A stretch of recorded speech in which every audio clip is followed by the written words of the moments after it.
Hey, so it's Adam Sandler. Here's comedian Mark Bailey, see? I taught him everything he knows. I only had 20 seconds. Believe me, this is funny. Shut up! Not funny! So these comedians are in Japan. Sumo! Mr. Roboto! Shut up! He's Mark Bailey. It's Mark Bailey, Mike Miller on Talk Funny. So, Mike, I didn't get to my Abba story, but back in the 80s, I don't know if I ever mentioned it, but I was in radio. Did I? What? You were in radio? Does that ever come up on the podcast? No, it's never come up. What? You got to talk more about yourself, Mark. You know, I don't like talking about myself. It's like the Larry David episode where, my mom died. Larry David said, my mom died.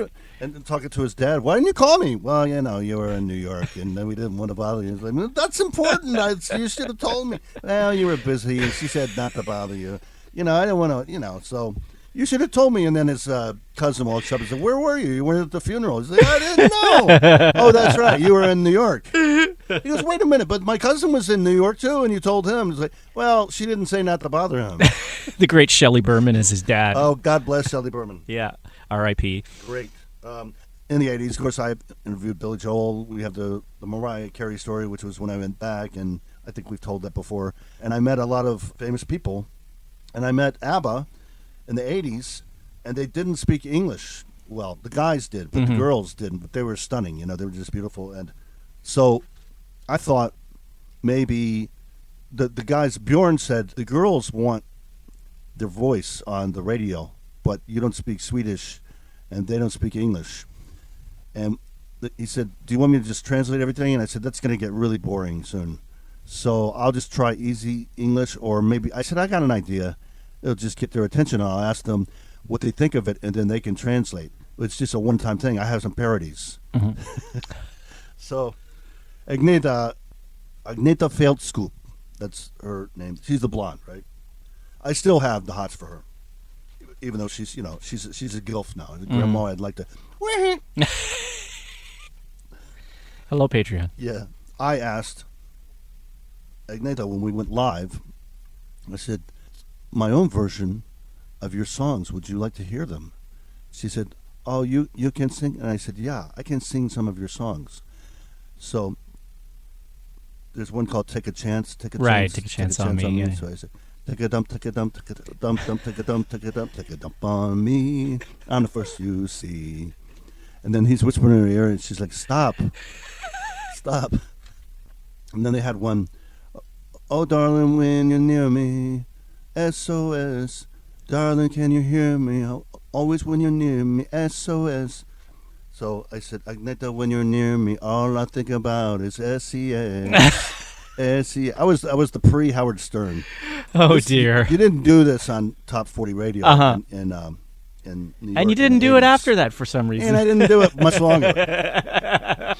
And then she just clammed up. And I said, what did she think about it? And she said to Bjorn, and Bjorn said, she said her face says everything. And I said, but this is radio. So I said, oh, that's what happened. I said, I have a third one. And she said in English, absolutely not. So then you realized, okay, they just don't want to talk to me. The original Marias. The original cross-armed audience Well, we have two now. We have two cross-armed audience members. That was a nightmare. We should probably talk about a recent show we had. It was just a nightmare. It starts off with scalpers impersonating Nagoya comedy. Which is bizarre. That's never happened to us before. I can't imagine anybody in Nagoya whose name shall not be mentioned on this podcast that was at a friend of ours' funeral. Yeah. That's the only one I can think of. But, it doesn't have to be somebody that was in Nagoya. You can do that from anywhere in the world. But I mean, why? Why would you? There's no money in it. How would you get the money? It would have to be yen. Yeah. That's why you probably would be somewhere in Japan. I guess, yeah, because outside of Japan, you don't want yen anymore. Nobody wants yen. I mean, like I said, I get a yen for teaching. That's all I get. I get 1 yen. I get a sen for teaching. That's how far back I go. So what happened is I just noticed on one of these websites that did us a favor and is promoting our show. Yeah, I think it's... Nagoya Buzz, yeah. A shout out to Nagoya Buzz. Yeah, Thanks. Thank you.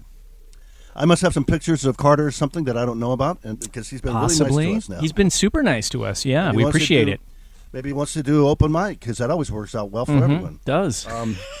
he was promoting, his site was promoting us, and we appreciate it. And then on the chat, I just happened to notice, and I mentioned to Mike, there's some guy saying he's got a picture of a lady with 2 daughters, and that's a fake picture. And it says, I bought 2 tickets for Ngoya Comedy for this Saturday's show, so hit me up and I'll sell them to you. Here's the problem with that. We don't sell advance tickets. No, we don't sell tickets. They don't exist until 7:30 of the day of the show, and it's not. They don't even exist then. We don't even stamp your arm. No. We just let you in. That's right.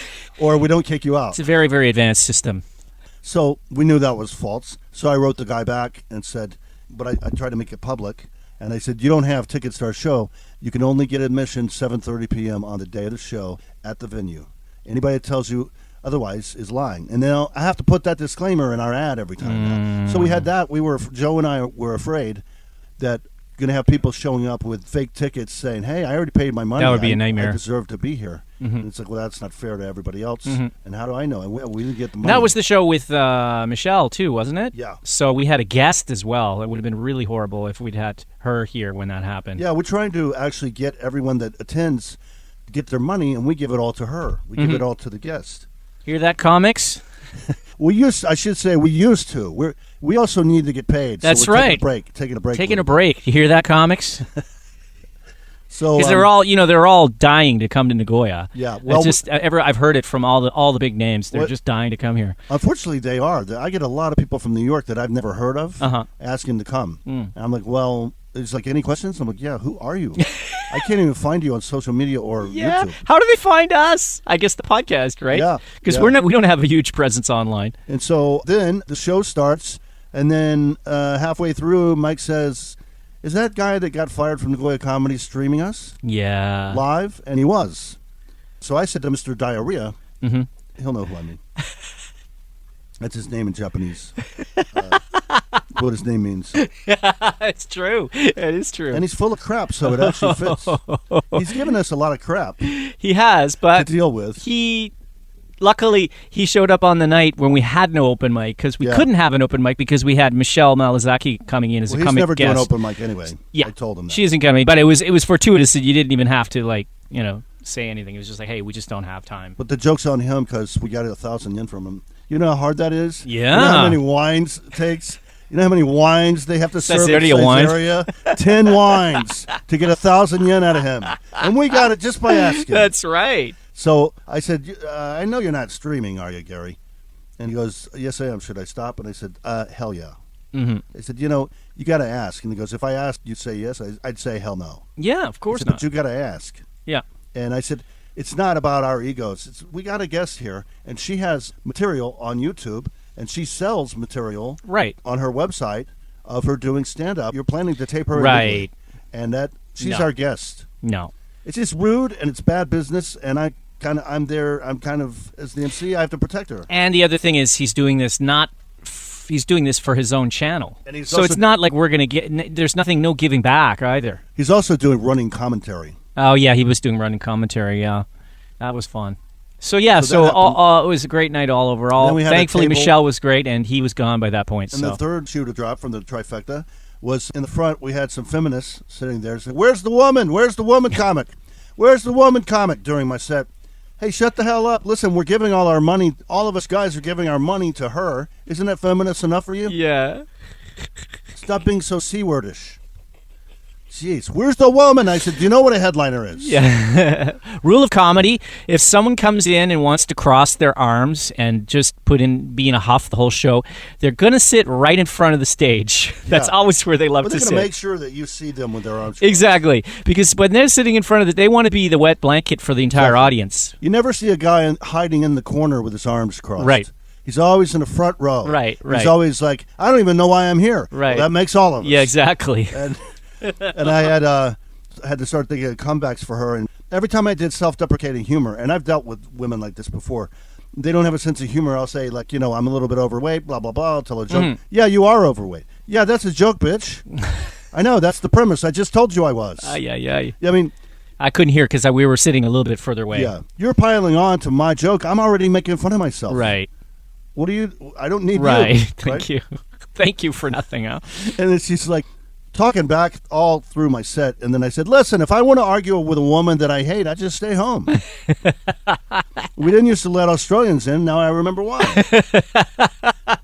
Well, we can't blanket judge all Australians. Come on, Mark. No, just the 1,500 that I've fired. 1,500. How many Australians have come to Nagoya to work? How many of them have been fired? 1,501. How many have been fired? 1,500. The other one is my boss at J-Joe. And I'm sure you get along just great. And he's great. He's a great guy. Also, Albert, one of our friends, he's a great guy. Yeah. Albert's a good guy. He's an unusual guy for an Australian. Very interesting. I don't mean Australians aren't interesting, but he's got amazing stories. He's a very unique guy. Because he's pretty much half Japanese. He spent half his life here. Mark Bailey, Mike Miller on Talk Thunder.